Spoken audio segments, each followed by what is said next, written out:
Oh, man. Everybody loves a Friday. It's Friday. Yeah.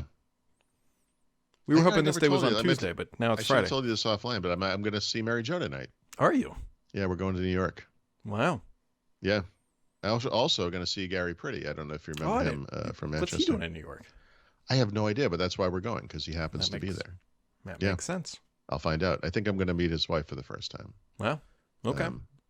Are you going for the whole weekend, or what are you doing? No, just for the night. We can't even afford it. It's like the dates kind of came up, and we're like, okay, fine. And we looked at hotels in New York for some reason this weekend. Maybe there's like a tree lighting or something.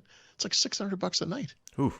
So we're actually going to stay at the Newark airport and get in by train or Uber or something. Like we literally couldn't find a place in Manhattan. Like it was we have to go because this is when he's here. Right. But it was just it's some I don't know. It's some holiday pricing thing. Interesting. Yeah. So we're gonna have kind of a commute, I guess. Well, I am not going to New York City this weekend. I mean, I've only been to New York once since the start of the pandemic. Really? Yeah, I haven't been. Yeah, since before. Yeah. Yeah, I mean, there's no. I'm hoping to maybe next year. We'll see. But, I just told you offline or, outside of the show about some photo I had found. But in going through some old photos, I found all these pictures of like, our work meetings in New York and then lots of work trip things like Colorado, Chicago, and Orlando, and actually San Francisco. At the time we all had the stupid Linux hats or the penguin hats on. Yeah, it was just kind of it just coincidentally, there's all these older and photos had come up, and I kind of reminded of like I used to actually travel for work a lot, you know, and I don't travel. I haven't traveled for work since it would have been November 2019, so 3 years. Was that a Surface event? That was the last one. No, it was Ignite. Ignite. Okay. Yeah. Yep. Yeah, that would have been probably for me too then. That's when I found Jeffrey Snover wandering around the hall like a homeless person. I led him by the hand to where he was going. He looked like he had no idea what was going on. Did you lead him to Google? Because that's where he's at now. Yeah. No. So not a whole lot because, we're here. But one of the things that has come out, at least came out yesterday, the magazine or the publication, I should say, The Economist, came out with a long-winded story effectively about how Microsoft should be able to buy Activision. And the crux of it is kind of where we've all been for the whole time is that, hey, they can build an app store and take on the duopoly. Yep. They can build an app store.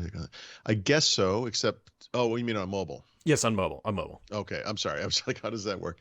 There's been there was a thread on our site about some guy was like, I don't understand what all the anger or angst or whatever it is about antitrust in the Apple App Store. And it's like, dude, what are you talking about? It's really obvious.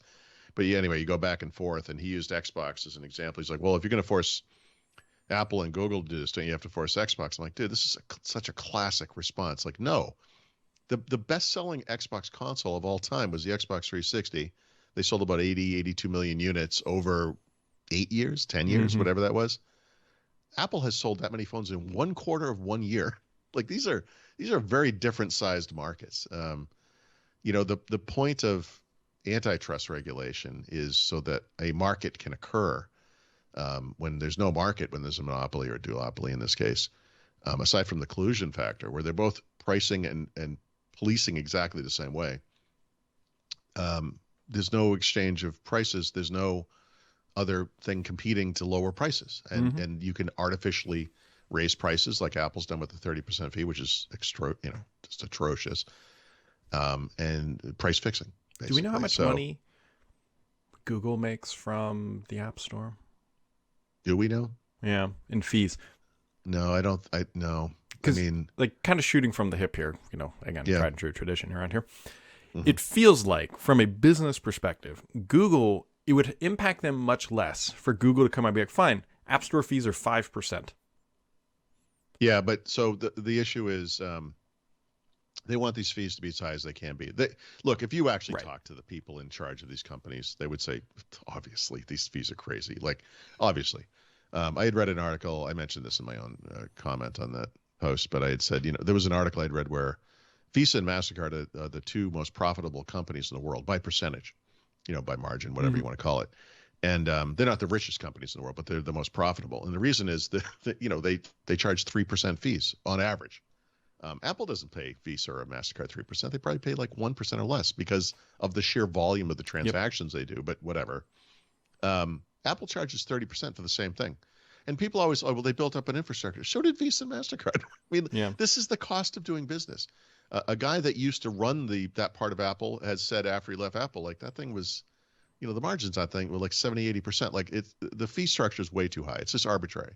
It's the 30% thing falls into the same category as 10,000 steps. It's just a number that someone made up, and now we think it's like a law, or we think it maps to something, and it doesn't. It's made up.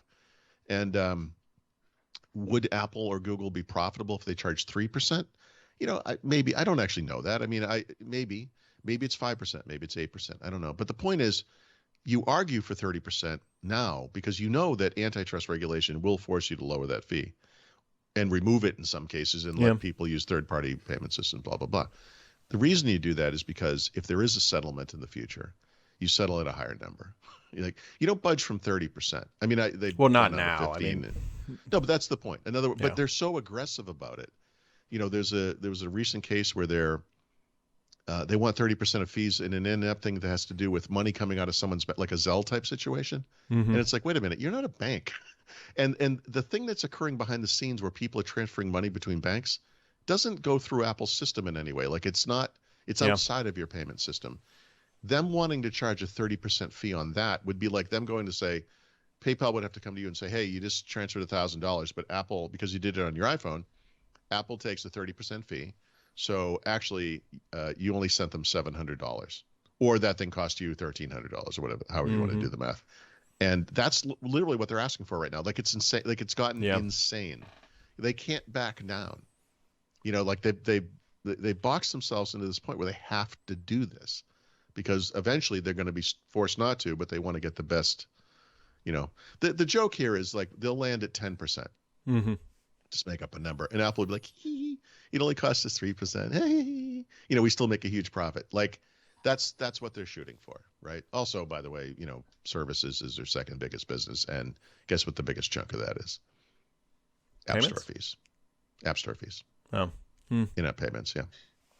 Yep. I don't know how we got on that. I don't remember. Oh, because you brought up the Xbox thing, which actually we should talk about. Sorry. Yeah, I don't.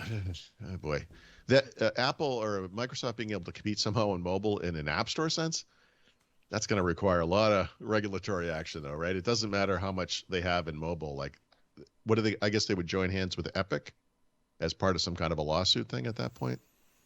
Yeah, I don't know. We'll find out.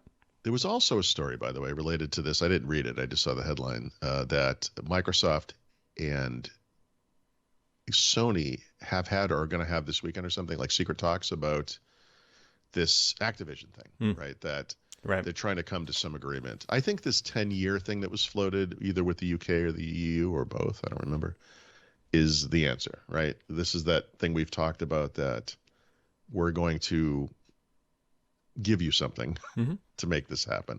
I think that's it. 10 years, right?